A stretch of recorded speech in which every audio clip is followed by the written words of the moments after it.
Bonjour, c'est Gilles sur boursicoté.com. Voici l'analyse technique Forex et matières premières pour cette journée du vendredi 5 juin 2015. Sur la paire de devises euro-dollar, nous étions quittés avec une tendance ici haussière qui revenait sur les précédents points hauts. C'était d'ailleurs l'objectif. On avait aussi mis en évidence une configuration surachetée avec une possibilité de retournement vers une consolidation. Alors la consolidation a eu lieu dans la nuit. On est revenu chercher ici cette zone de support des 1,1202, donc pour l'instant c'était assez classique.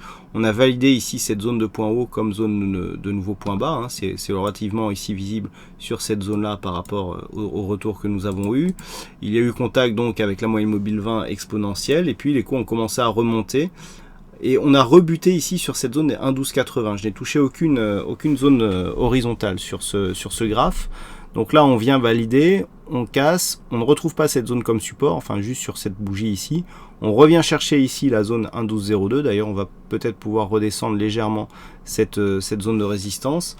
Rebond technique ici qui revient sur les 1,1280 et puis hop, on revient ici sur la zone des 1,1105 qui était un retracement de Fibonacci d'une précédente tendance et on marque un contact ici sur la zone des 1,1066. Cette zone qui commence à s'imposer comme zone majeure. On a énormément de contacts très précis sur cette phase. On en a eu un ici, on en a un là, hein, on en a ici un sympa. Et puis on sait que cette zone précédemment était une zone majeure dans l'évolution de la paire de devises euro-dollar, puisque la zone des indices 50 était la zone de résistance ici à dépasser pour valider la poursuite d'un mouvement haussier. Et bien donc on est revenu sur cette zone aujourd'hui et on a validé donc la zone des indices 66 qui est quasiment la même, hein, comme zone de support. Donc l'ensemble de ces signaux donne plus une phase de stabilisation à venir d'un point de vue moyen terme sur l'euro-dollar que d'un rebond technique, puisqu'à chaque fois qu'on s'approche des précédents points hauts significatifs ou de zones qui pourraient impulser effectivement un retournement, eh bien il y a un retournement court terme qui bride la dynamique moyen terme. Donc on reste ici dans une phase de stabilisation. Phase de stabilisation moyen terme, donc relativement large, entre 1,1467 et 1,0477. Tant que l'on se situe dans cette zone, eh bien la tendance est en train de se neutraliser. Il faudrait vraiment repasser au-delà de zones alors légèrement supérieures. On va pouvoir... Voilà, on a ici des zones légèrement supérieures. Alors cette zone ici des 1,1495, 1,15, mais on a surtout cette zone des 1,1763. Si on commence à repasser au-delà de cette zone, là on pourra avoir un signal de retournement intéressant. Là au moment où nous sommes, si on trace les retracements de Fibonacci ici, en prenant donc le haut de cette séance et le bas ici, voilà. On peut remarquer que là, on a testé pour l'instant la zone 50%, on est sur la zone des 38,2, mais qu'il n'y a pas encore de gros signal de retournement. Alors on va enlever ce Fibonacci.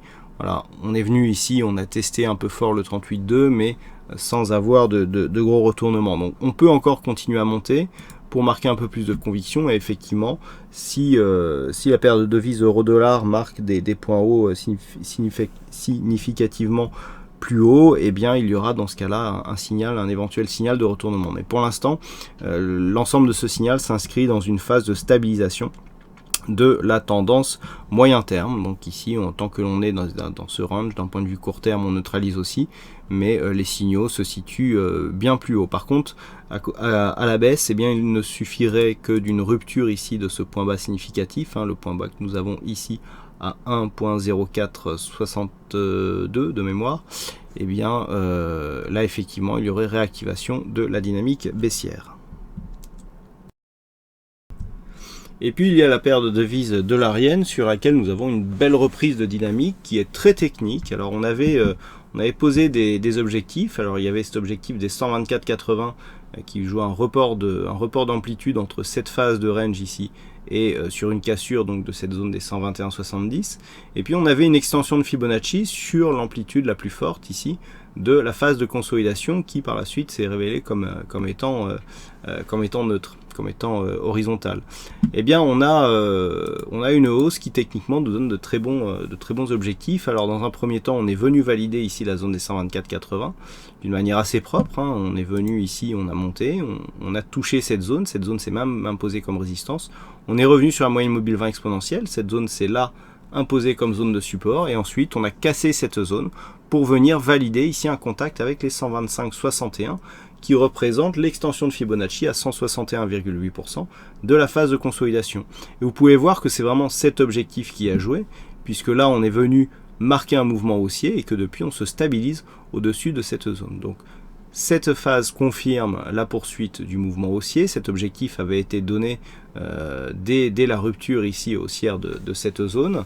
On avait deux objectifs, les deux objectifs ont été atteints, c'est pas toujours comme ça. Et là, je dirais que les données techniques ont relativement bien marché. Point de vue des indicateurs, par contre, on commence à être suracheté ici sur les oscillateurs.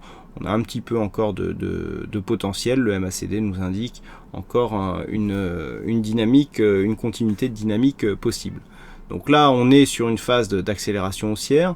Tant que les cours restent ici au-dessus de cette zone des 123,77, eh bien, il y a poursuite du mouvement haussier. Et par rapport à la configuration, on peut s'attendre maintenant à une phase de consolidation en direction des 124,80. Une cassure haussière ici de cette zone nous enverrait au-delà des 127 yens pour un dollar.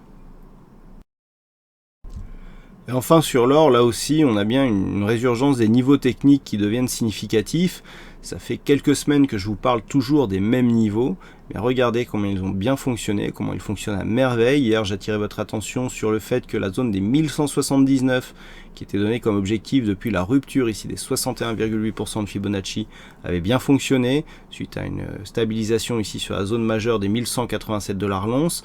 On a donc bien validé cette zone ici hier, et regardez comment cette zone est ensuite devenue résistance, donc par rapport à la tendance baissière. Donc là ça va dans le sens d'une validation de la poursuite du mouvement, et je vous avais donné deux objectifs en cas de rupture et donc de poursuite de dynamique.